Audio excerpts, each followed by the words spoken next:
naging ano, yung motor. Ito yung pinalitan, saka yung mga kabel ay nasira. Crack.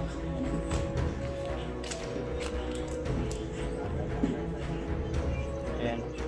Ito.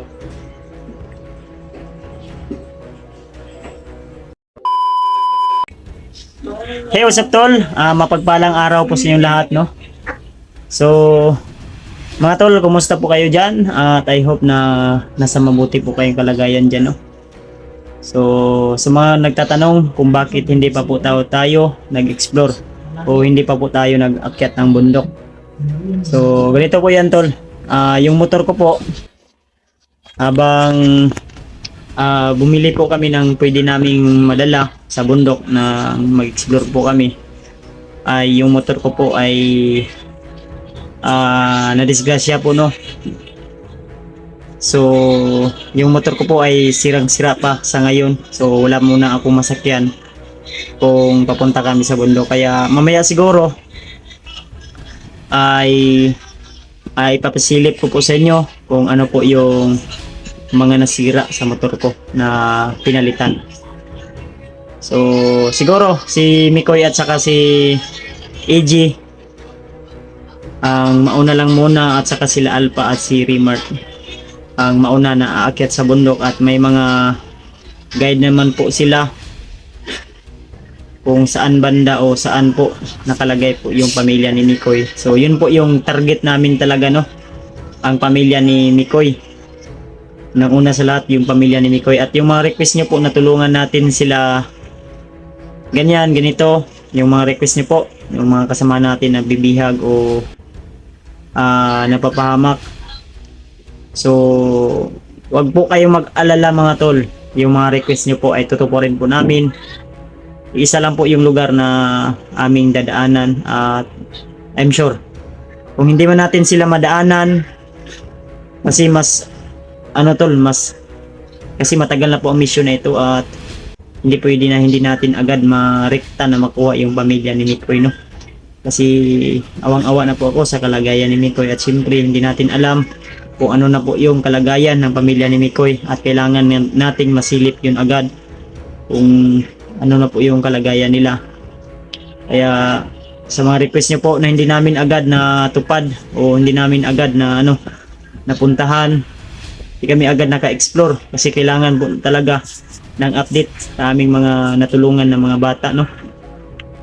So hindi pwede na hindi rin po kami magpahinga, dahil ang katawan namin ay sobrang puyat po, kulang sa tulog, kulang sa pahinga, kaya nagpahinga po kami. So parang 5 araw na po yata kaming nagpahinga, no, o 6, isang week na po, hindi ko na po matandaan sa sobrang busy ko po.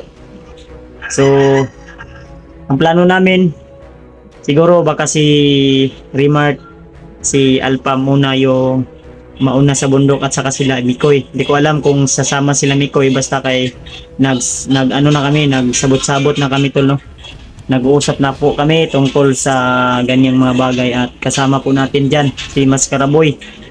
So ang bala ko po, kasi may sinabi po si Maskaraboy tungkol po sa pamilya ni Mikoy, at ang sabi niya naman po sa amin na safety po yung pamilya ni Mikoy, pero hindi pwede na magtagal sila doon sa location o sa area na nilagyan niya, kasi baka malaman po o nalaman na ng mga kalaban, lalo na may commander po na lumitaw bigla na sobrang napakatapang, yung si Commander Roy, no, na ang sabi ni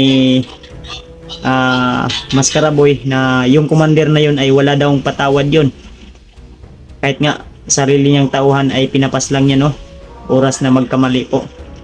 So siyempre natatakot din si Maskaraboy, baka yun po yung gagawin kung nalaman ni Commander Roy na si Maskaraboy ay hawak namin. So hinahanap po nila at hinahanap si Maskaraboy hanggang ngayon, at yun na nga, hindi pa tayo nakabalik sa bundok at may mga pagsubok na naman tayo. So hindi natin talaga alam yung mga disgrasya, no. Kagaya kahapon na disgrasya yung motor ko, buti lang ako ay hindi napahamak. at wala man lang galos na kasi may dala naman po tayong depensa sa ating katawan, kaya okay pa rin, hindi pa rin nasisira yung kagupuhan natin. Pero huwag kayong mag-alala tol, ipasilip ko po sa inyo ang motor ko po, no?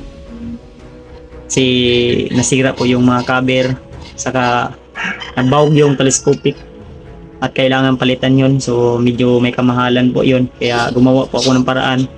At I hope na maintindihan nyo po tol. At huwag kayong mag-alala, susunod po ako agad. At hindi pwede na hindi tayo sasama sa exploration hanggat hindi matatapos ang mission na ito, no? So, kasi ang bala ko po, pag matapos ang mission na ito, ay sasama din po ako sa ibang hunter at kailangan din nila ng tulong. Kasi hindi naman po always kami magsasama ng mga kasama ko ngayon.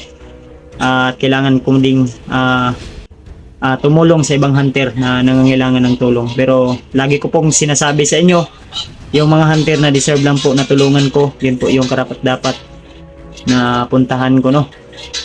Kasi hindi pwede na ura mismo automatic lipad ako agad doon, kasi nangangailangan din tayo ng sapat na lakas at baon na papunta doon sa area kung saan po sila. So kaya I hope na naintindihan niyo po ang sitwasyon ko tol, at I hope na kahit wala man tayong exploration ay nandyan pa rin kayo, nakaabang at nakasuporta sa akin, no?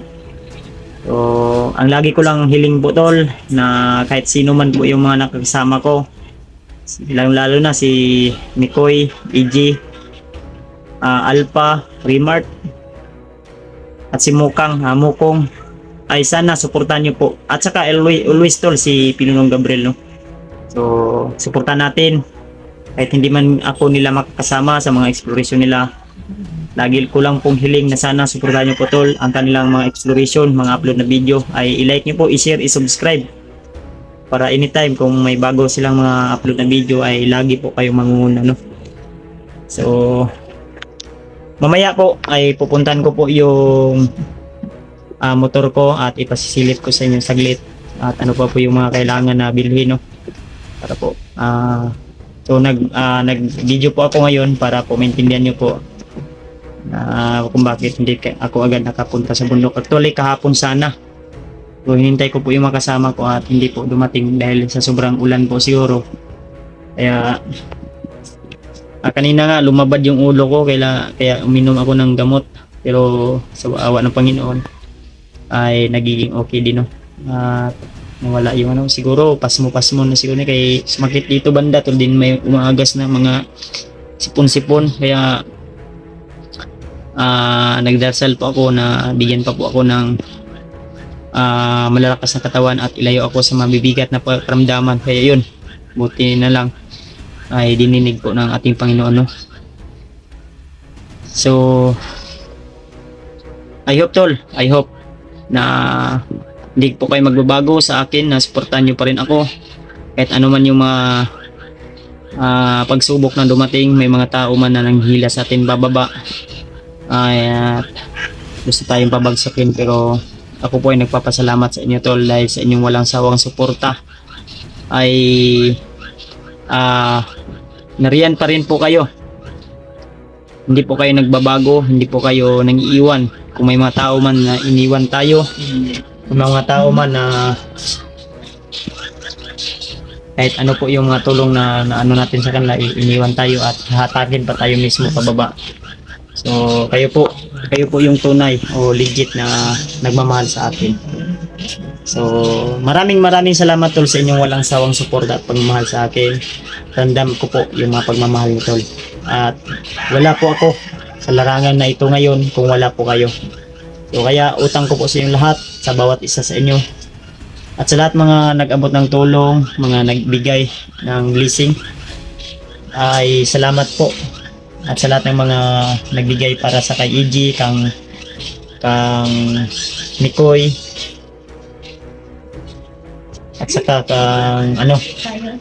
kang George, at saka kang Mascara Boy, at saka kang Alpha, kang Remart, saka yung kay Dudong, at saka kang tawag nito, kang Mukong, kang Pinunong Gabriel, ay maraming salamat po. Hindi man namin kayo maisa-isa tol, at hindi man namin po kayo kahit sabihin nyo na i-mention kayo, pero hindi kayo i-mention, pero kami po ay nagpapasalamat po talaga, no, sa inyong walang sawang suporta at pagmamahal sa amin. So mamaya tol ha, ipapasilip ko po sa inyo ang ating motor, kung ano po yung kalagayan, para mas lalong maintindihan nyo po kung bakit hindi po tayo agad naka-akyat ng bundok. Kasi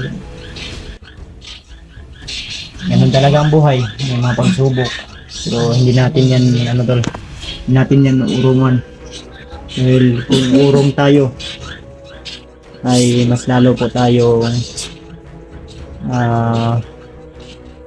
susubukin. Kaya hanggat may pag-asa, hanggat huminga tayo, may pag-asa po tayo tol. So mega love shoutout sa inyong lahat mga tol. Maraming salamat sa inyong walang sawang suporta. Lagi niyong tandaan tol na mahal ko po kayo. So yun lang muna siguro tol, at abangan niyo po yung motor ko, ipasilip ko po mamaya. So thank you so much, and advance Merry Christmas. Dili pa Merry Christmas bro. Advance.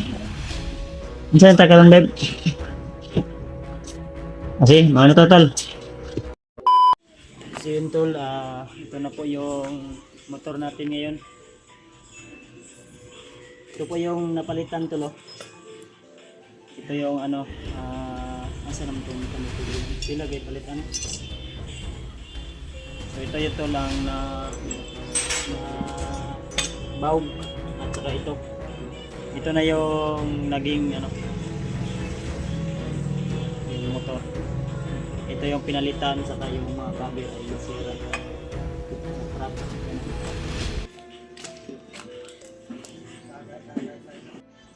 Ayan, ito. So yung cover iba, nandun yung ibang cover.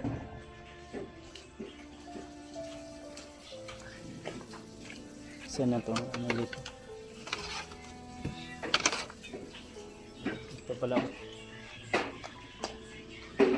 Yan ito. Ito yung na kailangan palitan pa natin ito ng bago.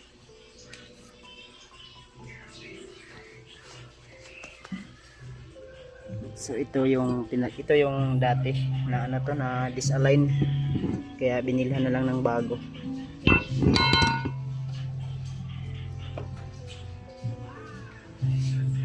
Yan, dalawa. Ang isa nito 800 din, ito po 800. So bali dalawa.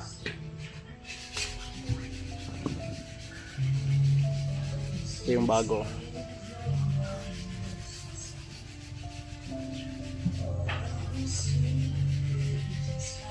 Sira